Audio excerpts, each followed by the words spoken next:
Olá pessoal, tudo bem? Vamos refletir juntos hoje sobre o texto de 2 aos Efésios, continuando a nossa jornada, de entendimento sobre o que Paulo nos ensina através das Sagradas Escrituras. Nós já estávamos, na leitura vendo o texto do capítulo 2, que é uma continuação do capítulo 1 e que a gente não pode perder de vista o que Paulo tem argumentado.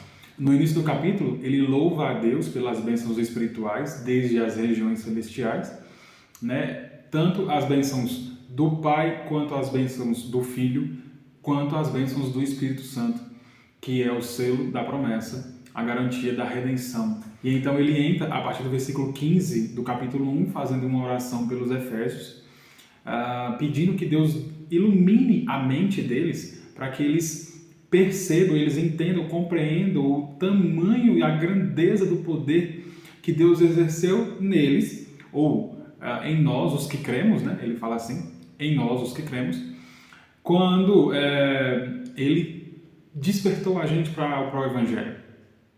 Ele não apenas nos selou com o Espírito Santo, mas esse poder ele exerceu em Cristo, quando ele ressuscitou o seu Filho dos mortos.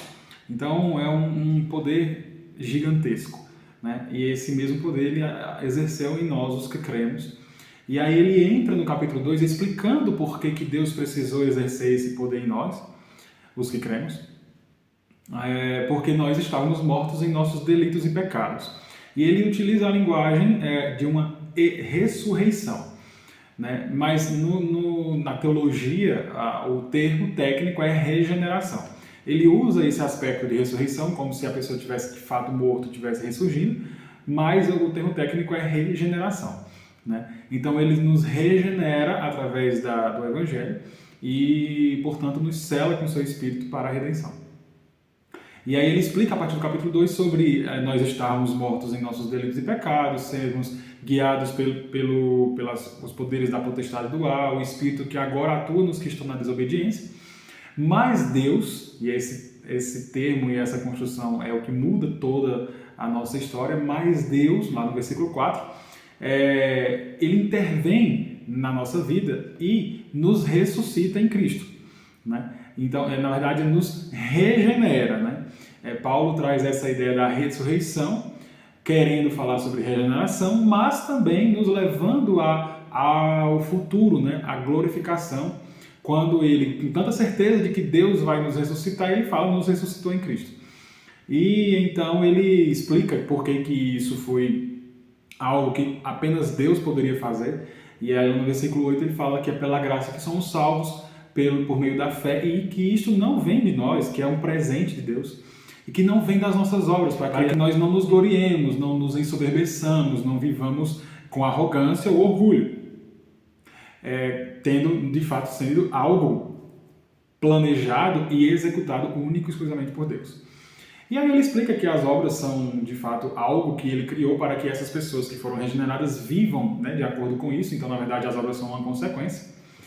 E agora ele entra no versículo 11 do capítulo 2, que nós vamos fazer a leitura, e ele vai explicar ou vai abordar um assunto muito interessante, algo que nós temos muito a aprender, porque esse é um assunto que permeia toda a história, é como algo que estava planejado mesmo e ele agora está executando desde a fundação da igreja, quando ele derruba as muralhas que separava a humanidade dos seus relacionamentos. Tanto relacionamentos entre relacionamento vertical, entre o homem e Deus, quanto o relacionamento horizontal, o homem com o restante da humanidade. Esse assunto a gente abordou um pouco no início da nossa jornada, lá no primeiro vídeo, lá na primeira aula, quando a gente vê que a queda ela traz consequências avassaladoras tanto na dimensão cósmica, a natureza, a criação de Deus toda ela cai e ela é afetada pelo pecado, quanto também, e inclusive, nos relacionamentos. O homem e Deus ele tem um relacionamento quebrado, o homem e o restante da humanidade também tem um relacionamento quebrado, o homem e a natureza e a criação de Deus tem um relacionamento também interrompido, e o homem e ele mesmo. Então a gente tem vários conflitos, enfim. E agora, a partir do versículo 11, Paulo vai tratar de um assunto que é a regeneração, por assim dizer, desses relacionamentos entre a humanidade, né, o homem e a humanidade, e, consequentemente, entre o homem e Deus, entre essa nova humanidade e Deus. Então a gente vai tratar sobre esse assunto agora. Então a gente vai começar a ler aqui a partir do versículo 11. Eu vou ler para vocês, que agora é gravação, estou sozinho, mas me acompanhem, tá? É interessante que vocês tenham aí com vocês a Bíblia e talvez um caderninho para fazer anotações também. Eu vou ler na versão NVI, tá? Capítulo 2 de Efésios, a partir do verso 11. Portanto, lembrem-se de que anteriormente vocês eram gentios por nascimento e chamado incircuncisão pelos que se chamam circuncisão feita do corpo por mãos humanas, e que naquela época vocês estavam sem Cristo, separados da comunidade de Israel, sendo estrangeiros quanto às alianças da promessa, sem esperança e sem Deus no mundo. Mas agora, em Cristo Jesus, vocês que antes estavam longe, foram aproximados mediante o sangue de Cristo. Pois Ele é a nossa paz, o qual de ambos fez um e destruiu a barreira, o muro de inimizade, anulando em seu corpo a lei dos mandamentos expressa em ordenanças. O objetivo dele era criar em si mesmo, dos dois, um novo homem, fazendo a paz, e reconciliar com Deus os dois em um corpo, por meio da cruz, pela qual ele destruiu a inimizade. Ele veio e anunciou paz a vocês que estavam longe e paz aos que estavam perto. Pois por meio dele, tanto nós como vocês temos acesso ao Pai por um só Espírito. A gente vai ficar até o verso 18, tá? E a gente vai tentar entender o que aqui Paulo está querendo dizer nesses versos. A gente vai começar fazendo análise, vocês prestem atenção no slide. A gente tem que entender muito a linguagem, né? Então a gente vai tentar compreender do texto, tirar os princípios que o texto nos ensina, tá bom? Então vamos lá. Portanto, Paulo começa esse trecho do texto com a palavra portanto. E é importante a gente entender que não dá para a gente compreender o que vai ser falado a partir dessa palavra sem entender o contexto imediato anterior. Por quê? Porque se ele está dizendo portanto, ninguém chega para você e começa a falar assim, portanto isso. Não tem como. Porque o portanto ele precisa de alguma conclusão anterior. Ou ele é conclusão de alguma coisa que foi falado anteriormente. Então a gente vai ter que olhar um pouquinho para o verso anterior, o contexto imediato, né? Anterior, para poder a gente compreender por que ele está concluindo, né? E aí a gente vê nos versículos 8 a 10 que ele está falando justamente que nós somos salvos pela graça, por meio da fé, que isso não vem de nós, que é um dom de Deus, que não vem das obras, que as obras são uma espécie de estilo de vida que Deus criou para essas pessoas que foram salvas pela graça viverem. E aí ele traz essa ideia. Portanto, pelo fato de vocês serem criação de Deus para as boas obras, precisa que vocês aí se lembrem de que anteriormente, vocês entenderam? Então ele está dizendo, vocês creram no Evangelho, vocês foram selados com o Espírito Santo para a redenção e agora vocês são criação de Deus para as boas obras. Por causa disso, lembrem-se do que vocês eram no passado. E aqui a gente tira um princípio muito importante. A gente não pode perder de vista de onde que nós saímos, o que nós éramos. O que de fato nós éramos, como que Deus atuou na nossa vida e agora o que é que nós somos. A gente não pode perder de vista essa visão panorâmica, né? do início, do meio e do fim. Né? Então ele fala, lembrem-se de que anteriormente vocês eram gentios por nascimento. Né? Então vocês eram naturalmente distanciados de Deus, porque o povo de Deus era o povo judeu, era o povo de Israel. E Paulo fala exatamente que vocês eram, por natureza, eram naturalmente distanciados de Deus pelo fato de serem gentios. Mas muito além disso, é o fato de que eles eram gentios e, portanto, separados de Deus por causa do pecado. Tá? Paulo também ele traz essa ideia de que eles, os judeus, também eram separados de Deus por causa do pecado. Eles estavam mais aproximados de Deus porque Deus escolheu esse povo, os judeus, para lhe dar as alianças, para lhe dar as suas promessas, as suas profecias. Deles vem a linhagem do Messias, a gente vai ver isso daqui a pouco.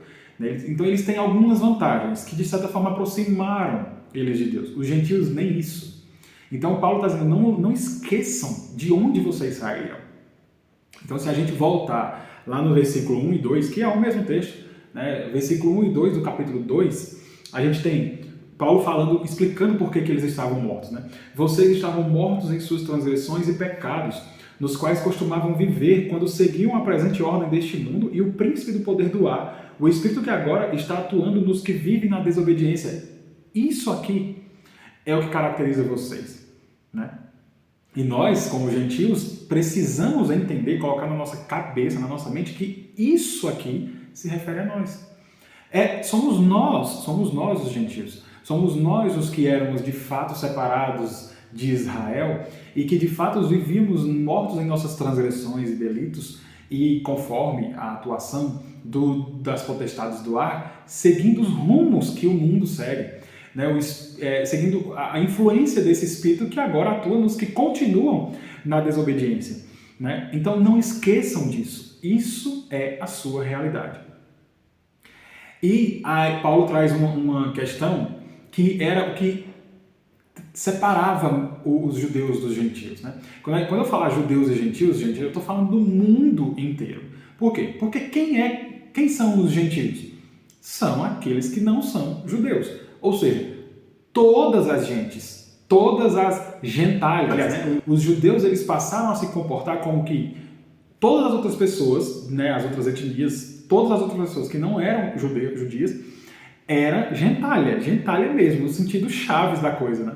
No sentido Kiko da coisa, no sentido Dona Florinda da coisa, né? Então, eram as gentalhas, eles não queriam papo com essas pessoas, eles não queriam relacionamento com essas pessoas, eles, de certa forma, tinham um preconceito gigantesco com essas pessoas, porque eles se sentiam numa posição muito superior, que pelo fato de eles serem descendentes de Abraão, eles já eram o top das galáxias, né? Então, isso acabou sendo muito enfatizado por causa da circuncisão. E aí Paulo fala exatamente isso. Vocês não devem se esquecer de quem vocês eram, que vocês eram gentios por nascimento, por natureza, e que eram chamados de incircuncisão. Por quem? Chamados de incircuncisão por aqueles que se chamam circuncisão. Então a gente tem uma marca muito emblemática da identidade judaica, que era o ponto que distanciava os judeus dos gentios, das demais gentes, né, das demais pessoas. E aí eu trago então para vocês entenderem por que isso acabou sendo um muro, né, uma muralha que foi posta entre os gentios e os judeus para que eles não tivessem relacionamento. Né? O sinal da circuncisão, ele é dado pela primeira vez lá em Gênesis 17, lá em Gênesis 17, 9, e entre os versículos 9 e 14. E a gente vai ler agora para vocês terem uma ideia, mas eu já quero adiantar que a circuncisão tornou-se a marca dos judeus e um dos motivos pelos quais é levantada, né, erguida uma grande muralha entre eles, né, os judeus e os gentios. É através dessa marca da identidade judaica. Né? Então, para eles, quem não é circuncidado é gentalha e deve ser completamente rejeitado. Então, lá em Gênesis 17, né, a gente vai ler agora a partir do versículo 9. De sua parte, disse Deus a Abraão, guarde a minha aliança, tanto você como os seus futuros descendentes. Esta é a minha aliança com você e com os seus descendentes, aliança que terá que ser guardada. Todos os do sexo masculino entre vocês serão circuncidados na carne. Terão que fazer uma marca que será o sinal da aliança entre mim e vocês. Da sua geração em diante, todo menino de 8 dias de idade entre vocês terá que ser circuncidado, tanto os nascidos em sua casa, quanto os que forem comprados de estrangeiros e que não forem descendentes de vocês. Sejam nascidos em sua casa, sejam comprados, terão que ser circuncidados. Minha aliança, marcada no corpo de vocês, será uma aliança perpétua. Qualquer do sexo masculino que for incircunciso, que não tiver sido circuncidado, será eliminado do meio do seu povo. Quebrou a minha aliança. Então Deus institui a circuncisão, então a gente tem que entender que isso é um mandamento de Deus, né? Para aquele momento, Deus institui um símbolo marcado no corpo que significa a entrada da pessoa nessa aliança abraâmica. E aí ele diz que quem não fizer isso não faz parte do povo de Deus. Entendeu? Então assim, começa em Abraão e a partir de Abraão todas as crianças, né, os recém-nascidos ali com 8 dias de idade, tinha que ter essa marcação no seu corpo, era o corte feito no prepúcio, né, uma parte do pênis da criança, e é tirado tipo um excesso de pele, e aí todas essas crianças passam por essa espécie de cirurgia para marcar no corpo a entrada e a participação na aliança abraâmica.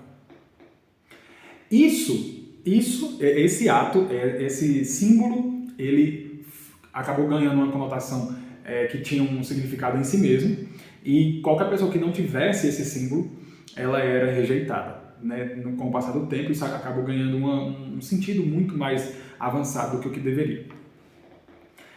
E aí Paulo, ele está falando o seguinte, que essa circuncisão, lá no restante do versículo 11, ele diz que os gentios não deveriam esquecer que eram gentios por nascimento, que eram chamados em circuncisão pelos que são chamados de circuncisão. Ele está ampliando, ele está demonstrando como que esse muro tinha sido levantado, e para depois dizer que esse muro foi derrubado por Cristo na cruz. E aí ele fala que essa circuncisão, eles são chamados de circuncisão por uma espécie de circuncisão feita no corpo por mãos humanas. E ele está querendo trazer a ideia de que essa circuncisão, ela tem um significado, óbvio, foi um mandamento que Deus deu, mas ela tem um significado completamente limitado. Ela aponta para uma circuncisão correta, né? Uma circuncisão necessária.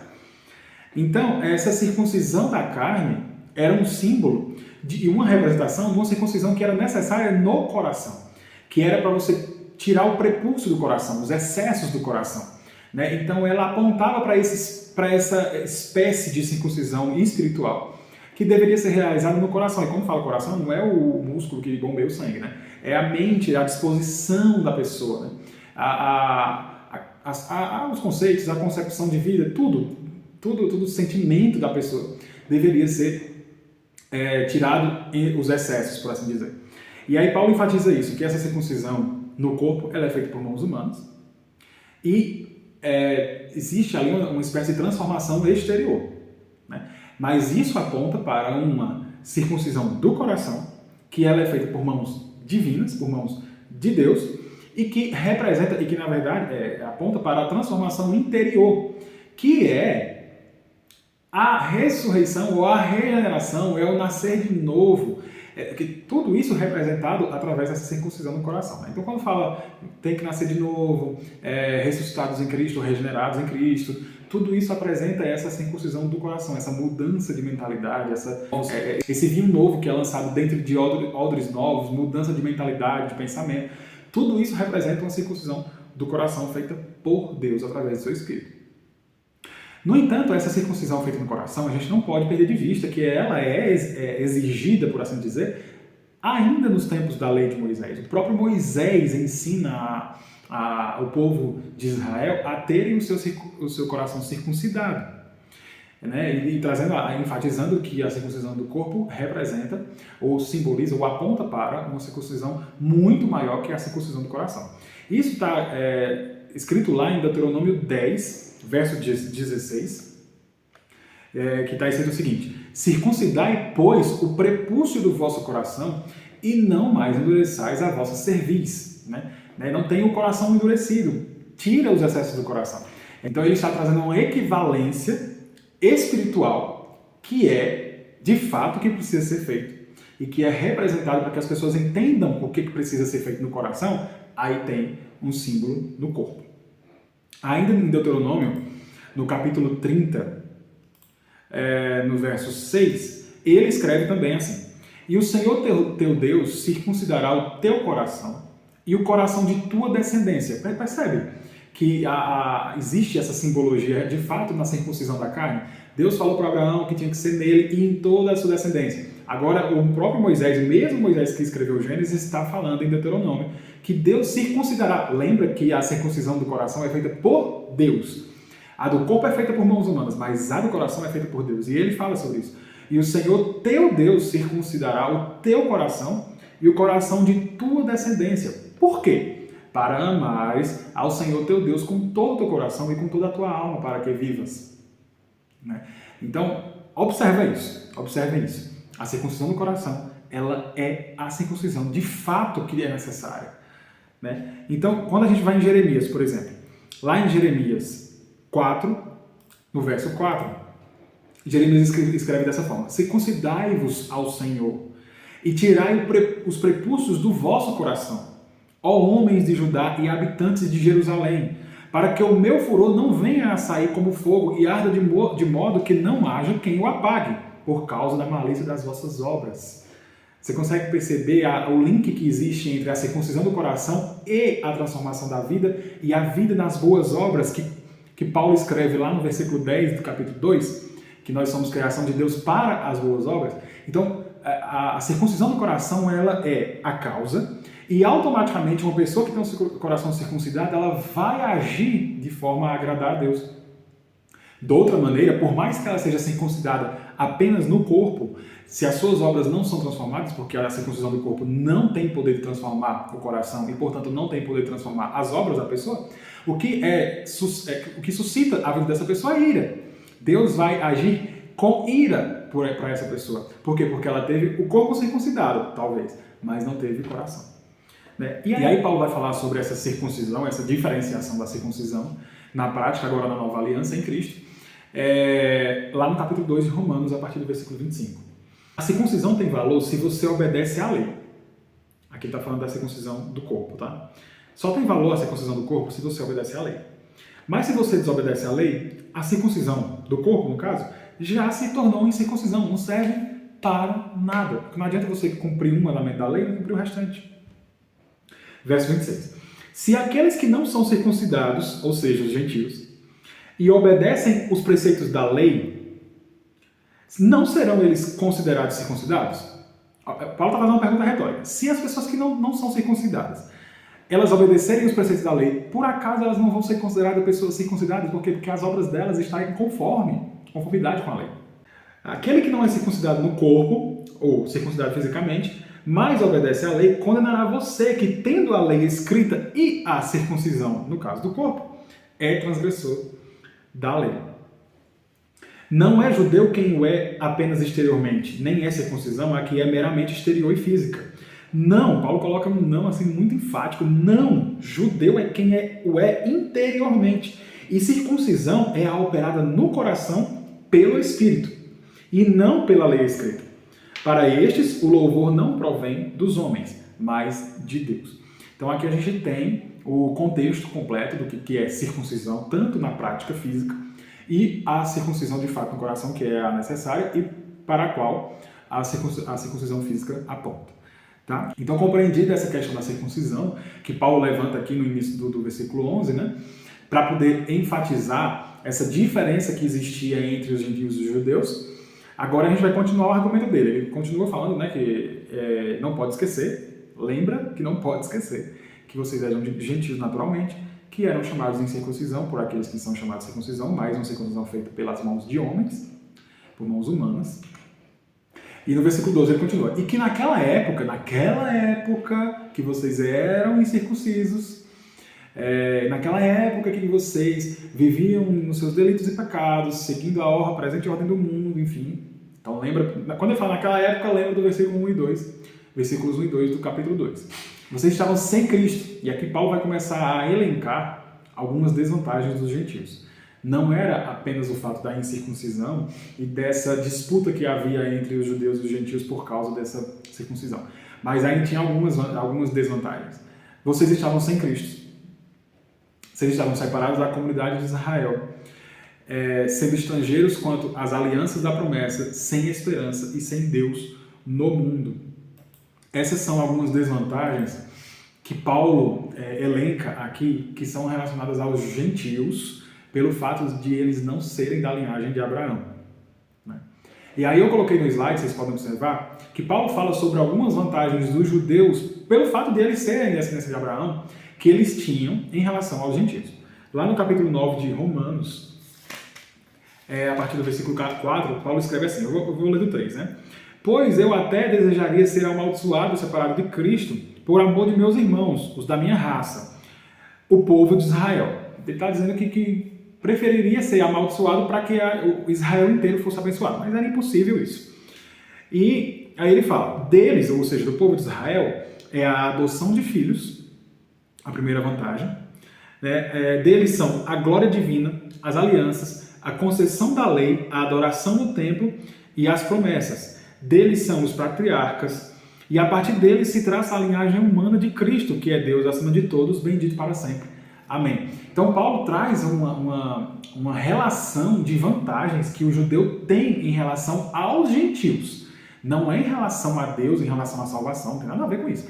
É em relação aos gentios. Os dois estão no mesmo plano. Os judeus estão, de certa forma, mais aproximados de Deus, porque Deus escolheu esse povo, através de Abraão, para fornecer a eles, através da graça de Deus mesmo, a adoção de filhos, as alianças, a legislação, no caso a lei mosaica, o culto, né, os sacrifícios, as promessas através dos profetas. Deles vêm os patriarcas Abraão, Isaque e Jacó, e toda a ascendência do Messias vem da linhagem judaica. Então, assim, se a gente for comparar as vantagens e as desvantagens dos gentios, os judeus estão anos-luz à frente, no sentido aqui, né, entre humanidade. Em comparação a isso, os gentios estão sem Cristo, né? Os judeus também estão sem Cristo, né? Essa é a verdade, que os judeus também estão sem Cristo. O fato deles terem todas essas vantagens não quer dizer que eles tinham Cristo. Eles tinham a descendência ou a ascendência do Cristo, mas eles rejeitaram o Cristo. Os gentios estavam separados da comunidade de Israel, eram estrangeiros às alianças, ou seja, eles não entendiam, não sabiam, não exerciam o culto a Deus. E o pacto com Deus, o contato e alguma espécie de relacionamento com Deus, eles não tinham. Então, por isso, eles não tinham nem esperança e não viviam com Deus no mundo. Eles não tinham contato com o Deus eterno, todo-poderoso, criador de todas as coisas, verdadeiro. Eles tinham contato com inúmeros deuses inventados, né? Mas não o Deus de verdade. E aí Paulo inicia o verso 13 com um mas. E esse advérbio ele precisa ser compreendido como algo muito extraordinário, porque você vem num argumento e quando você coloca um mais, automaticamente todo aquele argumento ele é invertido, né? E aí eu trouxe até inclusive essa expressão mais Deus, que Paulo fala no versículo 4 do capítulo 2, né? Para poder a gente lembrar que Deus mais uma vez interviu, né? Ele foi lá e mexeu com tudo isso, né? Com toda essa realidade perdida dos gentios. Então Deus foi lá e de alguma forma mudou essa realidade. E isso é muito importante. E a gente precisa entender isso, enfatizar muito isso, porque Deus quis mudar essa sorte dos gentios, né? De alguma forma ele mexeu com essa estrutura.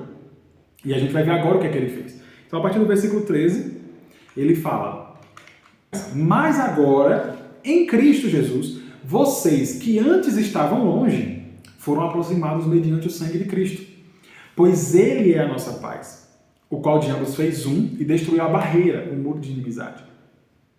Então aqui, mais agora, né, mais Deus, então alguma coisa aconteceu, Deus interviu e mexeu com essa estrutura. E ele fala, em Cristo Jesus. Então ele coloca uma condicional aqui. Não é porque você quer, não é porque você faz algumas coisas, não é porque você, enfim, age de maneiras que você acha que agrada, não. É em Cristo Jesus. Se existe um ambiente em que isso pode acontecer, que essa intervenção de Deus acontece e é exercida, é em Cristo Jesus. A parte de Cristo Jesus não tem essa atuação de Deus.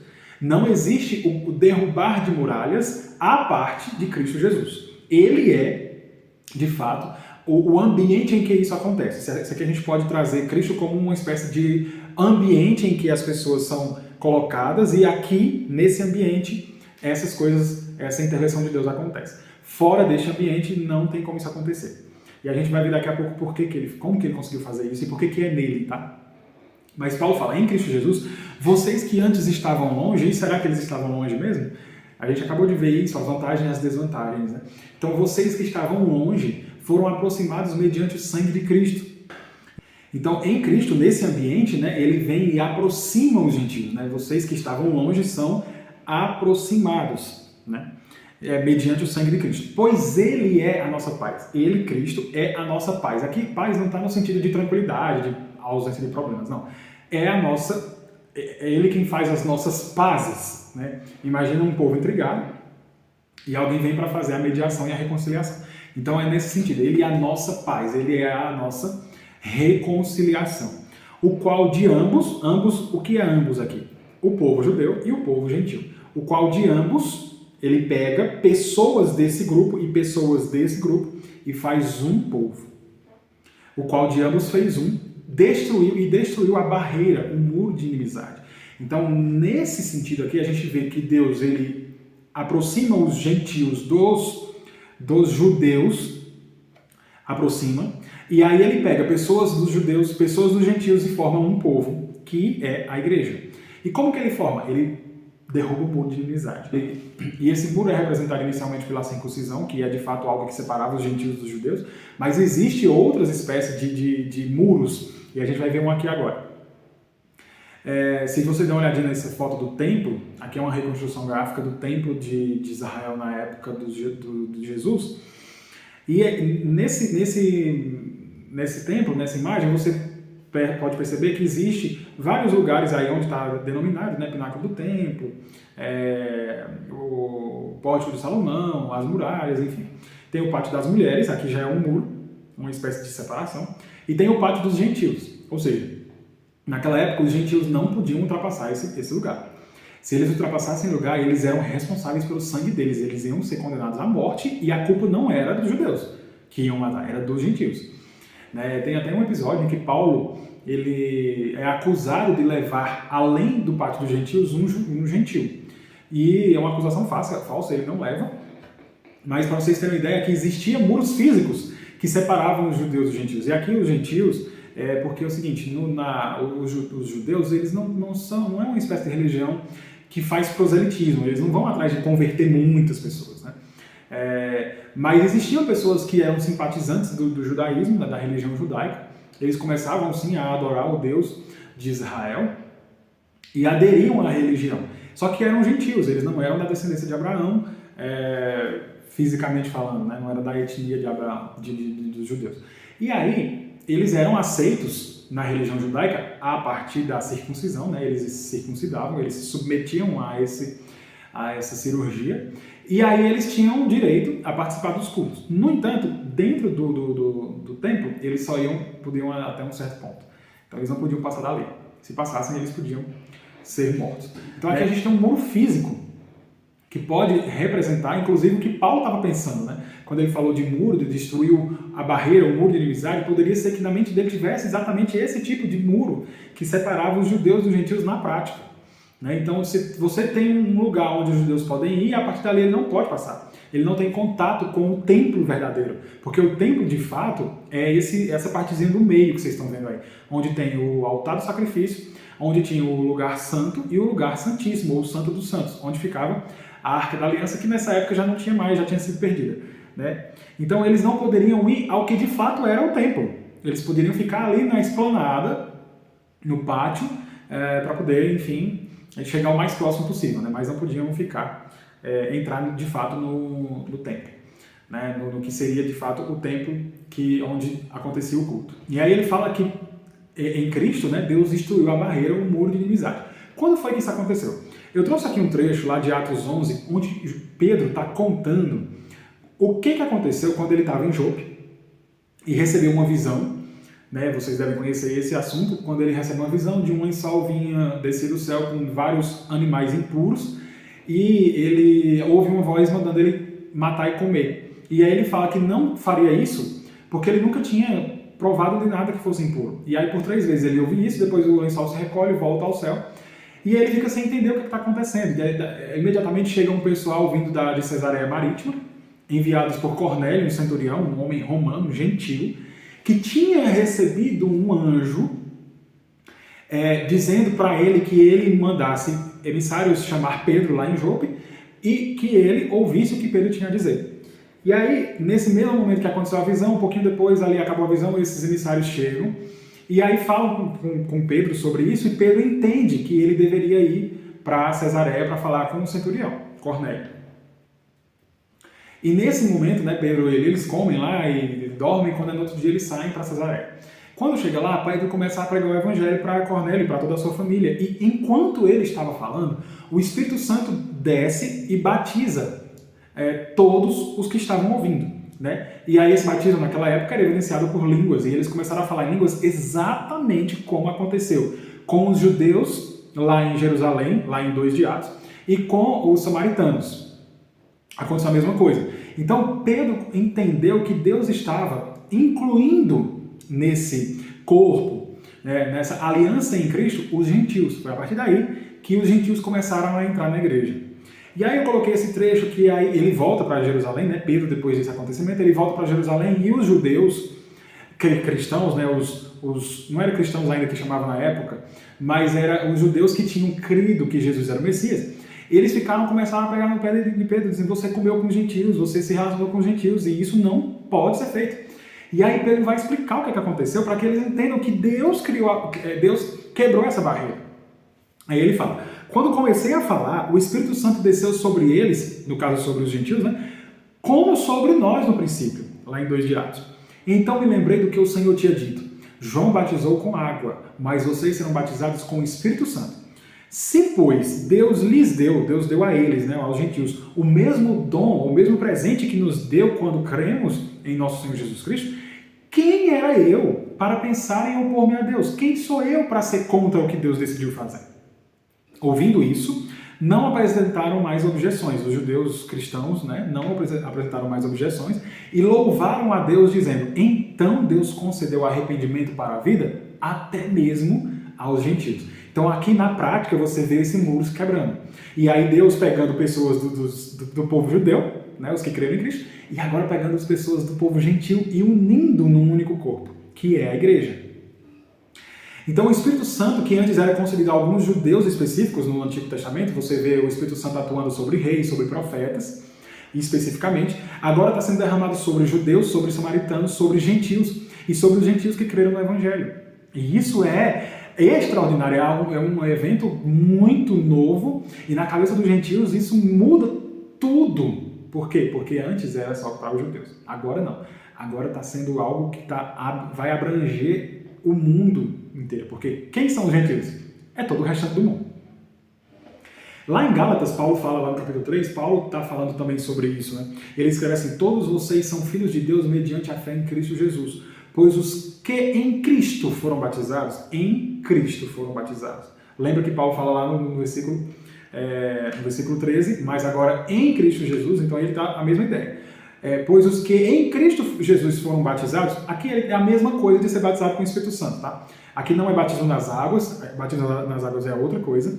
Então, os que foram batizados em Cristo, ou seja, os que receberam o Espírito Santo, de Cristo se revestiram. Não há judeu, nem grego, nem há escravo, nem livre, não existem essas diferenciações. Nem há homem e nem mulher. Lembra que o templo tem o pátio das mulheres, tem o pátio dos gentios, então agora não tem mais esses ambientes, agora tudo está unido. Pois todos são um em Cristo Jesus. E se vocês são de Cristo, são descendência de Abraão e herdeiros segundo a promessa. Paulo traz a ideia de que, por causa que nós somos gerados agora em Cristo, somos filhos de Cristo, por assim dizer, agora nós fazemos parte da descendência de Abraão pela fé. Né? Quem são os filhos de Deus? São aqueles que são filhos de Abraão. Só que quem são de fato os filhos de Abraão? Aqueles que creram em Cristo, dele se revestiram, agora eles são gerados em Cristo, portanto são descendentes de Abraão, porque Cristo é descendente de Abraão, e aí então fazem parte da promessa. É a comunicação dessas vantagens dos judeus com os judeus, né? É o compartilhar das vantagens dos judeus de fato com os gentios. E agora os dois, não os dois povos em si, não são todos os judeus e todos os gentios. São pessoas do grupo dos judeus e pessoas do grupo dos gentios que são escolhidas por Deus para fazer deles um único povo. E esse povo é chamado de igreja. E aí ele fala que ele anulou, né, no versículo 15, anulando em seu corpo a lei dos mandamentos expressos em ordenança. Como foi que Cristo conseguiu derrubar essa barreira? Será que ele pegou lá um martelinho, uma marretinha e começou a bater e derrubar? Não. Existe um sentido em que isso é executado por Cristo. E Paulo escreve, anulando, então aí ele tem alguma coisa que estava em vigor e agora foi tirado de cena. Em seu corpo. Então, como que ele conseguiu fazer isso? Será que ele conseguiu fazer isso no corpo dele, através do corpo dele? Anulando o quê? A lei dos mandamentos expressa em ordenanças. Do que Paulo está falando? Ele está falando da lei de Moisés. O que é expresso em ordenanças? O que é a lei dos mandamentos? A lei mosaica. Aquilo que rege a identidade completa dos judeus. Então ele tira essa identidade dos judeus de cena para poder juntar esses povos. E como que ele faz isso? Ele pode simplesmente dizer assim, gente, acabou, não tem mais lei, não precisa mais... Não pode fazer isso. Ele tem que cumprir essa lei para que, ao cumprir essa lei, ele institua agora a nova aliança. Ele cumpre a aliança anterior e institui a nova aliança. Lá em Hebreus capítulo 7, versos 18 e 19, está escrito assim. A ordenança anterior é revogada. O que é isso? A lei de Moisés. A ordenança anterior é revogada, porquanto era fraca e inútil. Ela era fraca e inútil? Sim. Por que ela era fraca e inútil? Porque a lei não havia aperfeiçoado coisa alguma. Ela não era esse o propósito dela. Ela não tinha sido colocada para isso e ela, por isso, portanto, ela era fraca. Ela não conseguiu aperfeiçoar nada. Sendo introduzida, então, agora, uma esperança superior à lei, pela qual nos aproximamos de Deus. Então, se antes os homens eles tentavam cumprir a lei para se aproximar de Deus e não conseguiam, porque é impossível você cumprir a lei cabalmente, e Tiago fala que uma pessoa que cumpre toda a lei e desliza em um mandamento, ele descumpriu a lei inteira. Deus exige perfeição. Então, agora, Cristo vem e anula, ele cumpre a lei, ele agora anula a lei e traz, no lugar da lei, uma esperança muito superior e pela qual, através dessa esperança, é que nós agora nos aproximamos de Deus. Ele é o caminho de verdade. E aí, quando eu falei em seu corpo, é porque ele mesmo exerce ou faz o sacrifício, mas ele também é o sacrificado. A gente traz a imagem do culto mosaico, dos sacrifícios. Tem um sacerdote que exerce o sacrifício e tem um animal que é sacrificado. Então ele mesmo é o sacerdote que faz o sacrifício e ele mesmo é a ovelha ou o cordeiro que é sacrificado. É de um sumo sacerdote como esse que nós precisávamos, diz o autor de Hebreus lá no mesmo capítulo 7, nos versos 26 e 27. Um sumo sacerdote que seja santo, que seja inculpável, que seja puro, separado dos pecadores, exaltado acima dos céus. Ao contrário dos outros sumos sacerdotes, que eram aqueles que faziam sacrifícios na lei mosaica, no caso, esse sumo sacerdote perfeito, não tem necessidade de oferecer sacrifícios dia após dia. Ele faz um sacrifício e ele é perpétuo, serve para todas as eras. Primeiro, os antigos, os sacerdotes antigos, que apontavam para o sacerdote verdadeiro, que é Cristo, eles primeiro ofereciam sacrifícios pelos seus próprios pecados e depois pelos pecados do povo. Agora, Cristo fez isso de uma vez por todas, quando a si mesmo se ofereceu. E aqui ele não se oferece pelos seus pecados, porque ele não tinha pecado. Pelo fato dele não ter pecado e, portanto, não precisar expiar o próprio pecado, o sacrifício dele é suficiente e perfeito, aceito por Deus, para expiar o pecado de outros. E então é por isso, no seu corpo, ele anula a lei mosaica e agora abre esse caminho para Deus a parte da lei. E aí ele fala, Paulo fala que lá ele anulou isso, o corpo, a lei e os mandamentos expressos em ordenanças. E eu trouxe um versículozinho que também ilustra muito bem isso. Lá em Colossenses 2, 13 e 15, Paulo fala assim: a vós, estando mortos pelos vossos delitos e pela incircuncisão da vossa carne, é a mesma ideia de Efésios, mortos em delitos e pecados, enfim, e pela incircuncisão da vossa carne, vos deu vida juntamente com ele. A mesma coisa está no versículo 4 de 2 aos Efésios. Tendo-nos perdoado todos os nossos delitos. Tendo cancelado o escrito de dívida que era contra nós. O que é o escrito de dívida que era contra nós? A lei. A lei dizia que nós éramos dignos de condenação porque nós não conseguimos cumprir essa lei. Então ele cancela esse escrito de dívida que era contra nós e que constava de ordenanças, ela tinha os mandamentos, o qual nos era contrário, e removeu ele inteiramente. Como? Cravando na cruz. É como se ele pegasse a lei e martelasse ali na cruz, no corpo dele. E tendo despojado os principados e potestades, o exibiu abertamente, triunfando deles na mesma cruz. Então, enquanto ele está cumprindo a lei, enquanto ele está revogando essa lei, crucificando essa lei, ele está declarando a vitória dele. Eu consegui cumprir a lei. Diante de todas as potestades, e aqui a gente está falando tanto de toda a esfera espiritual, a gente já comentou sobre isso, toda a esfera ou a dimensão espiritual, quer seja boa, quer seja má. Diante de toda essa esfera espiritual, ele declara: eu venci, eu cumpri a lei, eu consegui satisfazer a justiça de Deus. Portanto, agora ele insere nele agora o caminho para Deus. Você quer cumprir a lei? Você quer cumprir a lei e se achegar a Deus? Entre por Cristo, porque você não consegue cumprir. Cristo cumpriu e ele, por não ter pecados, ele imputa a justiça dele às pessoas que creem nele. E assim nós conseguimos cumprir a lei. E aí Paulo vai dizer quais que eram os objetivos de Cristo ao fazer isso.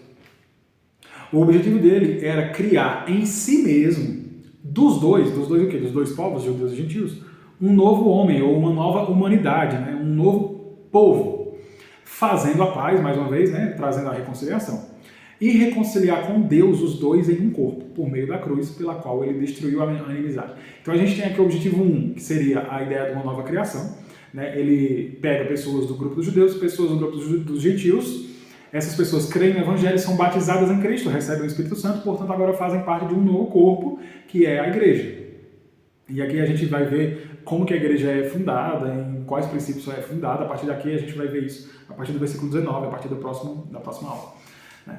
Então essa nova criação, então lá em Coríntios, né, 2 Coríntios capítulo 5, verso 17, Paulo fala: portanto, se alguém está em Cristo, lembra do batismo em Cristo, né? Batismo pelo Espírito Santo e tal. Se alguém está em Cristo, é nova criação. As coisas antigas já passaram. Não tem mais por que se preocupar com lei, com circuncisão, com essas muralhas que só trouxeram divisão. Tudo, eis que surgiram coisas novas, eis que tudo se fez novo. Agora é uma nova criação. Existe agora um novo povo que Deus instituiu através de Cristo, que junta, que une, né, que derruba as barreiras entre essas pessoas e une essas pessoas num único corpo, judeus e gentios. E qual é o segundo objetivo? Então, o primeiro objetivo é, nessa nova criação, fazer um corpo através dessas pessoas que são pessoas do mundo inteiro, povos, nações, línguas, tribos. Essas pessoas são judeus e gentios. E o segundo objetivo, reconciliar com Deus esses dois povos em um corpo só, por meio da cruz. Então, você imagina a cruz, aí no slide tem, né, essa cruz. Você vê na haste vertical, tem embaixo a igreja e em cima tem Deus. Na haste horizontal tem gentios e judeus. Então a ideia é mais ou menos essa. Nessa dimensão horizontal, nesses relacionamentos horizontais entre pessoas e pessoas, Cristo vem e une esses dois grupos, né? Nessa haste horizontal. Essa é uma ilustração, tá? Nessa haste horizontal, ele junta esses dois povos e forma a igreja, que está aqui embaixo. E aí a igreja é reconciliada por meio dele, através da cruz, com Deus. É mais ou menos essa a ilustração. Né? Então, são esses os objetivos. É a reconciliação da humanidade no novo povo que é reconciliado com Deus. Quem são as pessoas que foram, de fato, reconciliadas com Deus? Todos aqueles que foram nascidos ou gerados ou que estão em Cristo. Não existe reconciliação com Deus a parte de Cristo. Né? Nem antes da sua morte e ressurreição, nem depois. Tudo acontece através da fé no Messias. Na perspectiva do passado, no Messias que haveria de vir. Eles olham para o futuro, no caso.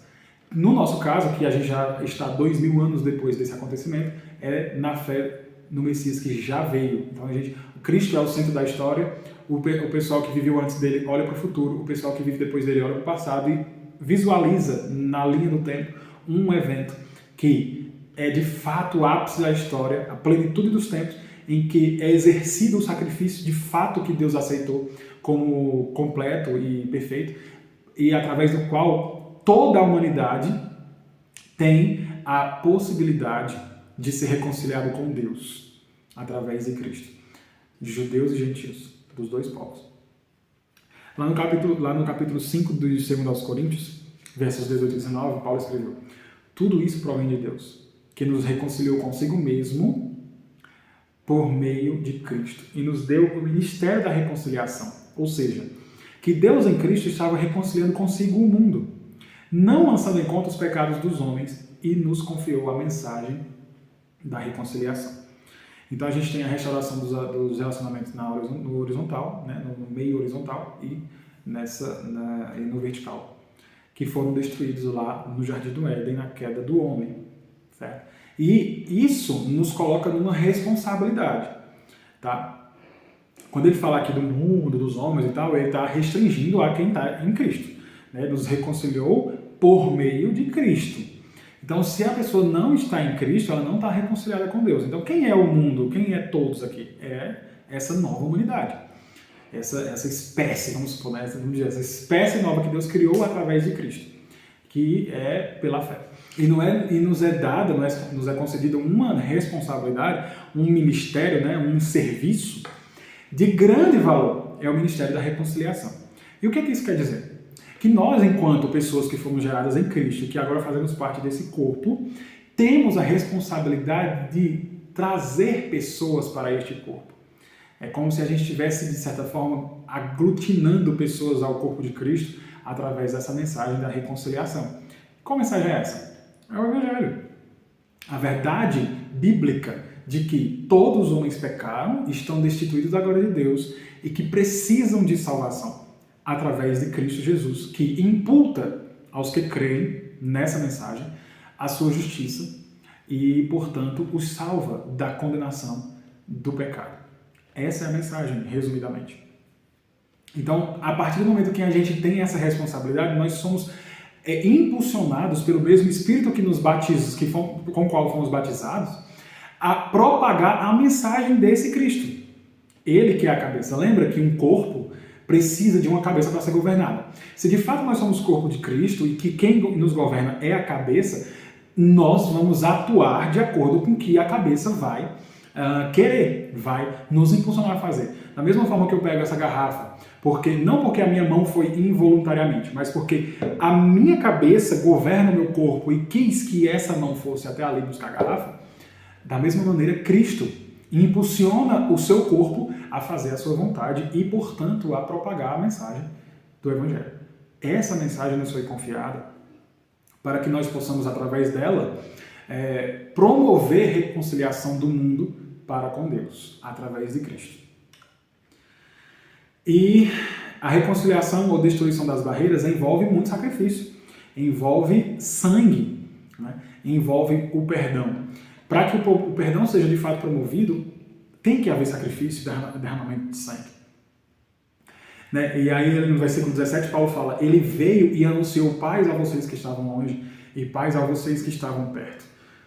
Quando Paulo fala assim, ele veio, a gente tem que ter a noção de que ele não estava aqui, não fisicamente. Então, para que ele pudesse vir, ele precisava de alguma coisa, porque ele é Deus, Cristo é Deus como o Pai, ele é Criador, ele existe desde sempre, não existe um momento em que ele apareceu, não, ele é Deus como Pai e como Espírito. Ele é a segunda pessoa da Trindade. Então, ele veio e para ele habitar entre o povo num corpo, ele precisou passar por um processo de esvaziamento da sua glória. E isso configura, de fato, o que significa sacrifício, derramamento de sangue para a remissão de pecados e perdão. E reconciliação, por consequência. Né? Então, para que toda essa reconciliação de fato acontecesse e fosse efetiva, houve um sacrifício muito grande da parte de Jesus Cristo, não simplesmente no fato dele ser humilhado, ele ser morto na cruz e ressuscitar depois. Não, aí já foi o ápice da humilhação. Mas a humilhação dele começa quando ele se esvazia da sua glória de Deus. Ele é Deus sobre todas as coisas, ele tem a sua glória para si mesmo, ele simplesmente é Deus, e eu não consigo exemplificar o tamanho, a dimensão do patamar de glória em que Cristo vive por ser Deus. E ele tem que, por algum momento, abnegar essas glórias, essas vantagens, para poder entrar num processo de esvaziamento e humilhação. Então, o fato dele ter simplesmente nascido, né, como um bebezinho recém-nascido, precisou de cuidados da mãe, do pai, né, precisou aprender muitas coisas. O Deus que criou todas as coisas e que é a sabedoria em si mesmo, precisou aprender. Isso é nada menos do que humilhação, gente. Então, assim, é importante a gente perceber e entender a dimensão de onde Cristo estava e o que ele teve que fazer, as glórias que ele teve que abdicar por um certo momento para que promovesse reconciliação com Deus, com o Pai. Então ele desce do seu patamar de glória, se encarna, né, numa criança, num bebê que precisa ser amamentado, precisa ser alimentado, precisa ser ensinado, corrigido de alguma forma ali nos processos de aprendizagem, né, e ele precisa aprender muitas coisas a viver, e ele tem uma vida completamente santa, pura e imaculada. Só que aí quando ele inicia seu ministério, ele traz a mensagem do Pai, ele revela o Pai para a humanidade, e as pessoas o rejeitam e o levam a um patamar muito mais elevado, ou um patamar muito mais baixo, né, de humilhação, muito mais, ele entra num processo maior ainda de esvaziamento, porque ele se torna vergonha, ele se torna maldição ao ser pregado no madeiro.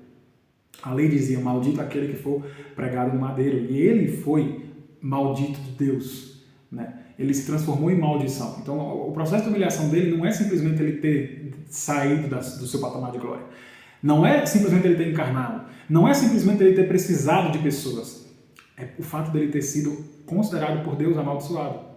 E isso é o ápice da humilhação que um Deus poderia, né, chegar. E aí Paulo fala sobre isso, né? Como que a gente precisa, a gente tem que entender o ministério da reconciliação de Cristo, que ele agora deu a nós, e como que ele agiu para que a gente possa agir da mesma forma. Então ele fala, seja a atitude de vocês a mesma de Cristo Jesus. Que atitude, Paulo? Que, embora sendo Deus, não considerou o ser igual a Deus, que era algo que deveria apegar-se. Mas esvaziou-se a si mesmo, é a doutrina do kenosis, né, o esvaziamento dele. Vindo a ser servo, tornando-se semelhante aos homens. Olha o processo de humilhação, ele é senhor de todas as coisas, ele é dono de todas as coisas, mas ele veio e tornou-se servo, tornou-se semelhante aos homens, e sendo encontrado em forma humana, humilhou-se a si mesmo, humilhou-se ainda mais, e foi obediente até a morte de cruz. A gente tem que ter uma ideia de que a cruz naquela época, no Império Romano, era a pena de morte mais vergonhosa, mais horrível que existia naquele tempo. Isso está escrito em Filipenses 2, os versos 5 a 8. Então ele veio. E isso deve nos colocar de joelhos diante dele. Porque ele é Deus, mas ele não precisou, ele não quis ter por usurpação do ser igual a Deus. E ele se humilhou, e ele abdicou dos seus direitos, e ele quis atingir os níveis mais baixos de humilhação para que pudesse promover reconciliação. Esse é o ministério da reconciliação.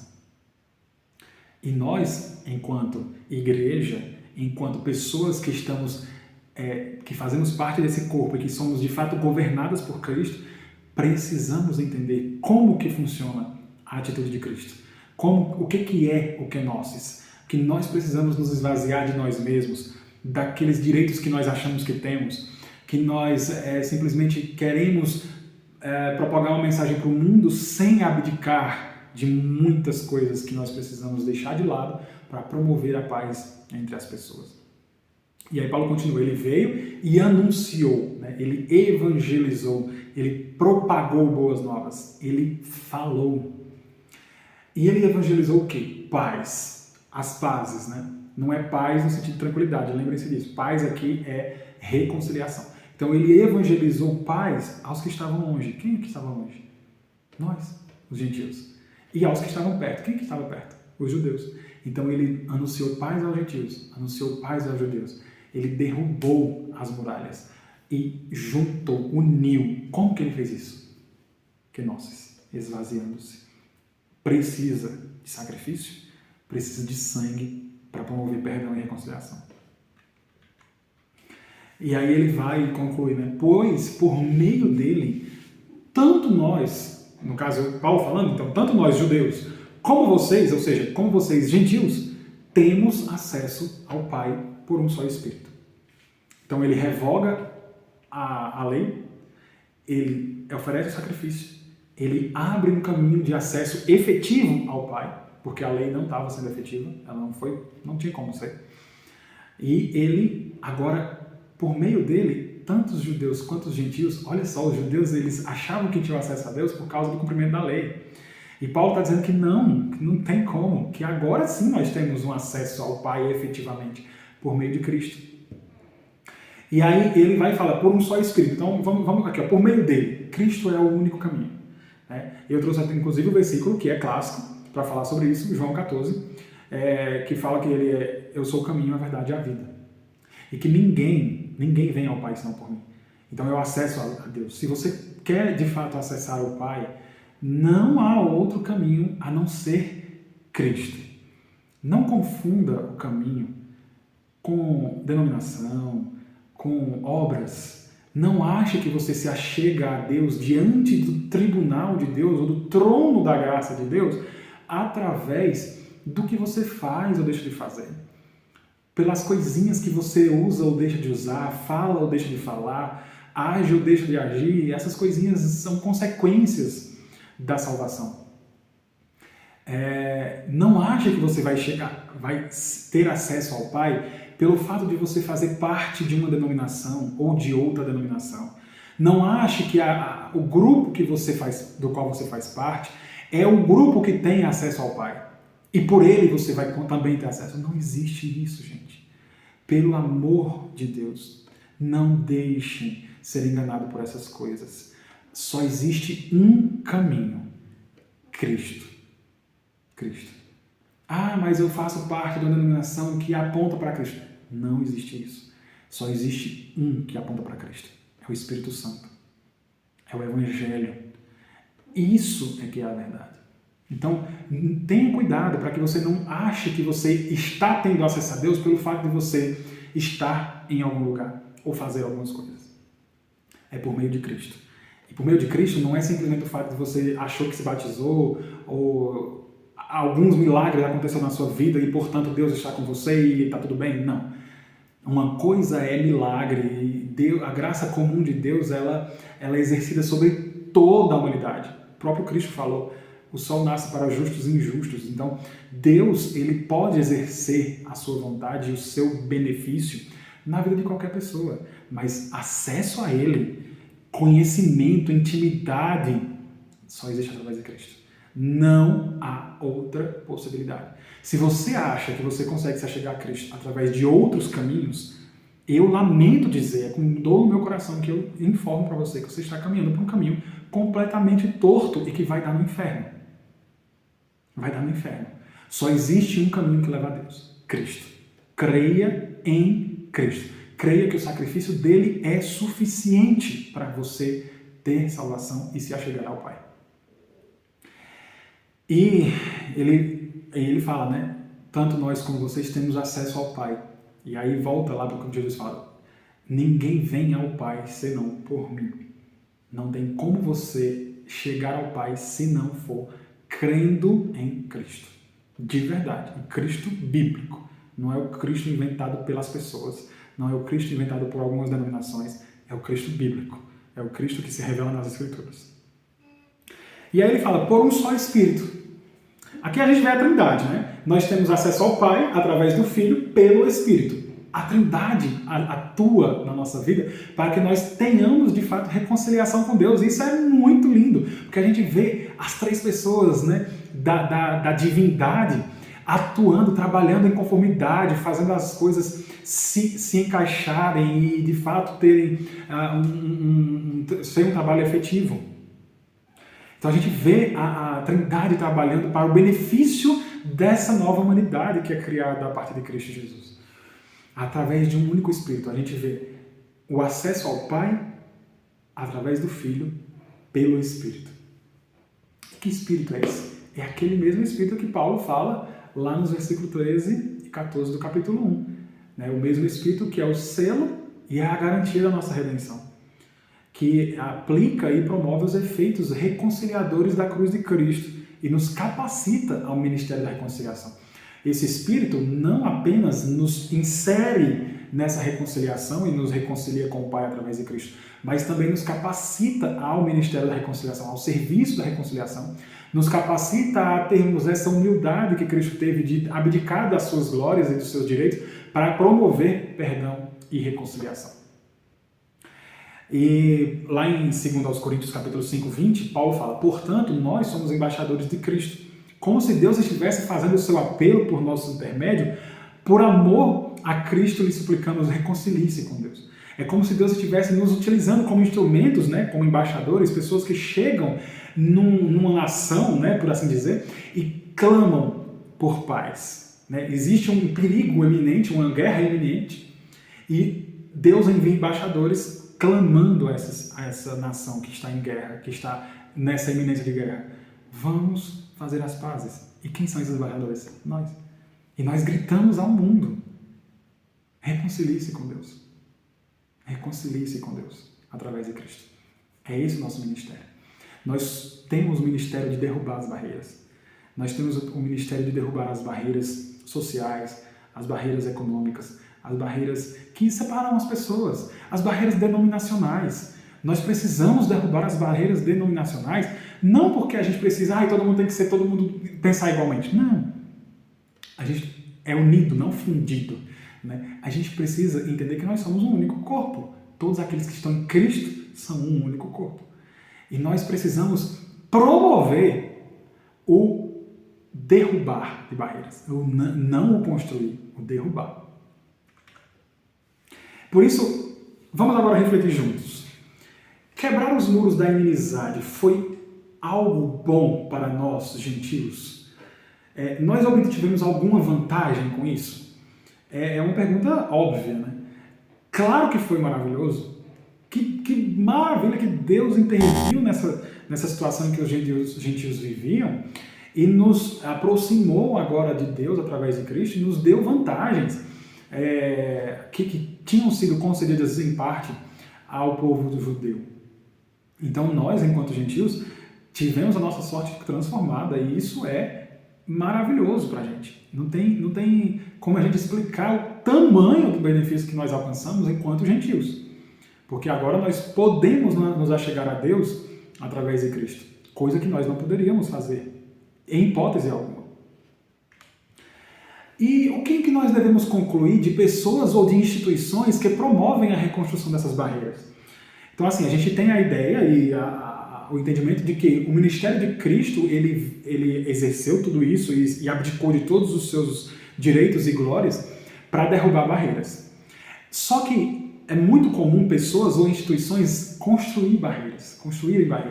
Ao invés de derrubarem as barreiras, elas promovem a construção das barreiras. E a construção das barreiras promovem, por consequência, a separação das pessoas. Ao invés de elas se unirem, elas são separadas. Então, essas pessoas ou instituições, elas estão trabalhando contra o trabalho de Cristo.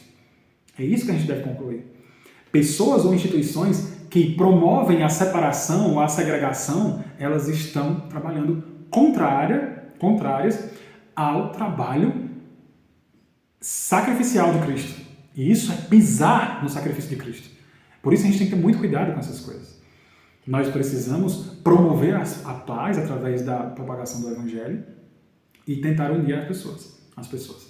Quando eu falo unir, eu não estou dizendo que todo mundo tem que deixar de ser o que é para passar a ser outra coisa. Não. Os judeus permanecem sendo judeus, os gentios permanecem sendo gentios. No entanto, eles estão unidos num único propósito, porque creram no Evangelho e foram gerados em Cristo, batizados com o Espírito Santo. Quando eu falo de instituições aqui, eu não estou atacando instituições religiosas apenas.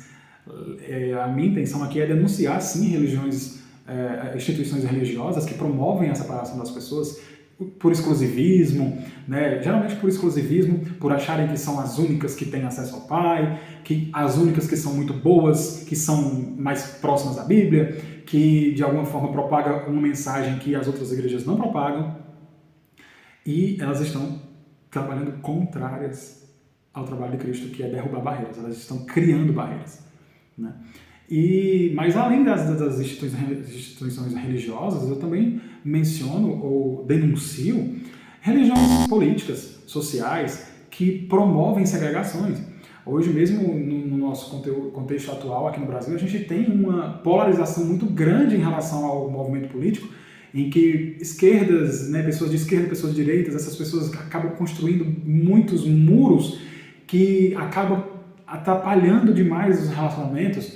E Cristo vem para derrubar essas coisas. Ele quer pessoas que são de esquerda e pessoas que são de direita, e louvado seja Deus por isso. Por que não ter pessoas no ambiente de esquerda e pessoas no ambiente de direita louvando e glorificando a Deus, propagando a mensagem do Evangelho? Por que não? Isso é maravilhoso. Por que não ter pessoas de uma denominação ou de outra denominação propagando a mensagem do Evangelho? Isso é maravilhoso, porque nós estamos trabalhando em conformidade com o que Cristo fez. Então a minha intenção aqui, nessa reflexão, é denunciar instituições das mais variadas classes possíveis que promovem a segregação e promovem as barreiras. Barreiras essas que Cristo veio para derrubá-las. Aqui eu quero fazer uma coisa com muito cuidado. Não é que todas as pessoas agora vão viver num único ambiente sem nenhum muro separado, mas a ideia é que existe um muro que coloca essas pessoas dentro. Então, imagine um ambiente, né? Eu gosto muito dessa ilustração de ambientes, né? Então, existe um ambiente, dentro desse ambiente existe um outro, um círculo, né? Um muro, onde Deus vai colocando essas pessoas lá dentro, ele vai unindo essas pessoas lá dentro desse muro, desse ambiente que é fechado, né? Então, de fato, o cristianismo é exclusivista, porque é só a partir dele que a pessoa se chega a Deus. Não existe essa ideia de todos os caminhos levam a Deus, qualquer religião, não, isso é mentira. Isso é engano do diabo. O cristianismo é exclusivista. Qual é a ideia? É trazer as pessoas para dentro do cristianismo e, portanto, destruir barreiras. Entendeu, né? E como que a gente deve fazer isso? Como que a gente deve se comportar quando nós é que somos as pessoas que construímos essas barreiras? Né? Porque é muito fácil a gente olhar para as outras pessoas ou para as instituições e dizer assim, você constrói barreira, você que constrói barreira, você que constrói barreira. Mas e quando somos nós que construímos? Quando somos nós que não queremos abdicar dos nossos próprios direitos e levantamos uma barreira individual entre o relacionamento entre pessoa e pessoa. O nosso cônjuge, que muitas das vezes a gente levanta uma barreira e acaba que nosso relacionamento dentro do nosso casamento começa a ser prejudicado. Quando nós aqui nos levantamos as barreiras nos relacionamentos entre amigos, entre a própria igreja, entre as pessoas ao nosso redor, entre a nossa família, como que nós devemos agir? Porque é fácil demais apontar o erro das pessoas e não reconhecer o próprio erro. Ah, não, mas a fulano de tal fez isso, fez isso, fez isso, fez isso. Nós construímos a barreira. Porque se a mim é dado o ministério da reconciliação, eu preciso chegar lá e começar a quebrar o muro. Ah, mas fulano de tal fez isso comigo. Ele construiu o muro, você não deve construir por cima, você deve quebrar o muro. É isso que cabe a nós. Nós precisamos destruir as barreiras interpessoais como exemplo da nossa vida, dessa nova vida, dessa nova criação. Para que tenhamos autoridade prática, para que quando nós propaguemos o evangelho de reconciliação entre o homem e Deus, nós consigamos, de fato, exemplificar através das nossas atitudes. Então, como que nós devemos nos comportar? Com kenosis, com esvaziamento. Nós precisamos nos esvaziar. É kenosis. Nós não somos Deus, mas nós achamos que temos direitos que nos distanciam das pessoas. Nós precisamos abdicar dos nossos próprios direitos que nós achamos que temos e começar a pegar a marretinha e quebrar os muros. É assim que a gente vai quebrar muros. Não é levando em consideração o que a pessoa deveria ter feito, é o que eu devo fazer. Né? É a nossa atitude ser a mesma de Cristo, que sendo Deus não teve por usurpação ser igual a Deus. A nossa atitude deve ser essa. Nós temos direitos? Talvez. Direitos legítimos, com certeza. Mas a gente não precisa se agarrar nesses direitos como se nós fôssemos escravos deles. Nós precisamos quebrar as barreiras. E para isso, nós vamos precisar fazer alguns sacrifícios. A semelhança do sacrifício de Cristo, pelo menos guardadas as devidas proporções, obviamente, nós precisamos nos sacrificar, nós precisamos, de alguma forma, dar o nosso sangue, né? Não literalmente falando, para que promovamos, através das nossas atitudes e palavras, o perdão e a reconciliação, tanto na esfera horizontal quanto na esfera vertical. Tá bom? E aí a gente encerra esse texto que Paulo escreveu entre os versículos 11 e 18 de Efésios, no capítulo 2 de Efésios. E aí a gente vai entrar na próxima aula com os versículos 19 a 22, para encerrar o capítulo 2, tá bom? Nesses versículos a gente vai falar muito sobre igreja. Então o pré-requisito é entender o kenosis. Para que a gente possa de fato viver como igreja, a gente precisa de fato de esvaziamento, tá bom? Então guarda essa informação para que na próxima aula a gente possa continuar esse assunto maravilhoso e continuar quebrando barreiras para construir um tabernáculo santíssimo. É essa a ideia, a gente derruba as barreiras, Cristo derruba as barreiras e constrói um templo santo e novo através da igreja. Tá bom? Que Deus abençoe a todos. Até a próxima.